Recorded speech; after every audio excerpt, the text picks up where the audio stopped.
ಇನ್ನು ಗಿಲ್ಲಿ ನಟನ ಮನೇಲಿ ಆಗಿರುವಂಥ ಅತಿ ದೊಡ್ಡ ಸುದ್ದಿ ಅಂತ ಹೇಳ್ಬೋದು. ಸದ್ಯ ಈಗ ಗಿಲ್ಲಿ ನಟನಿಗೆ ಒಂದು ದೊಡ್ಡ ಆಘಾತ ಉಂಟಾಗಿದೆ. ಸದ್ಯ ಅವರ ಮನೇಲಿ ಈಗ ಸಾವಾಗಿರುವಂಥದ್ದು. ಸದ್ಯ ಈ ಘಟನೆಯಿಂದ ಸಾಕಷ್ಟು ಈಗ ನೊಂದಿದ್ದಾರೆ. ಇನ್ನು ಗಿಲ್ಲಿ ನಟನಿಗೆ ಬಿಗ್ ಬಾಸ್ ಅವರು ಕೂಡ ಈ ವಿಚಾರ ತಿಳಿಸಿದ ತಕ್ಷಣವೇ ಕಾವ್ಯ ಅವರೆಲ್ಲ ಸಮಾಧಾನ ಮಾಡುವಂಥ ಕೆಲಸವನ್ನು ಕೂಡ ಮಾಡ್ತಿದ್ದಾರೆ.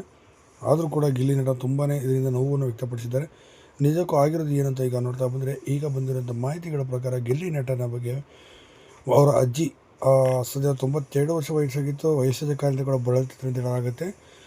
ಇತ್ತೀಚೆಗೆ ಆಸ್ಪತ್ರೆ ಕೂಡ ಅವರು ಹೆಚ್ಚಿನ ಚಿಕಿತ್ಸೆಯನ್ನು ಕೂಡ ಪಡೆಯುತ್ತಿದ್ದರು. ಒಂದು 2-3 ತಿಂಗಳು ಕೂಡ ಮಂಡ್ಯದ ಸರ್ಕಾರಿ ಆಸ್ಪತ್ರೆ ಚಿಕಿತ್ಸೆಯನ್ನು ಕೂಡ ಪಡೆಯುತ್ತಿದ್ರು ಅಂತ ಹೇಳಲಾಗುತ್ತೆ. ಇಂಥ ಗಿಲ್ಲಿ ನಟ ಇದೀಗ ಈ ರೀತಿ ಅವರ ಅಜ್ಜಿ ಕೈಯಿಂದ ಬೆಳೆದಂಥವ್ರು. ಸದ್ಯ ಅವರ ಅಜ್ಜಿ ಮೇಲೆ ಸಾಕಷ್ಟು ಪ್ರೀತಿಯನ್ನು ಕೂಡ ಇಟ್ಕೊಂಡಿದ್ರು. ಸದ್ಯ ಅಜ್ಜಿ ಇಂದು ಮಧ್ಯರಾತ್ರಿ 2-3 ಸುಮಾರು ಕೊನೆಯುಸಿಳಿದಿದ್ದಾರೆ ಎಂಬ ಮಾಹಿತಿ ಬಂದಿರೋದು.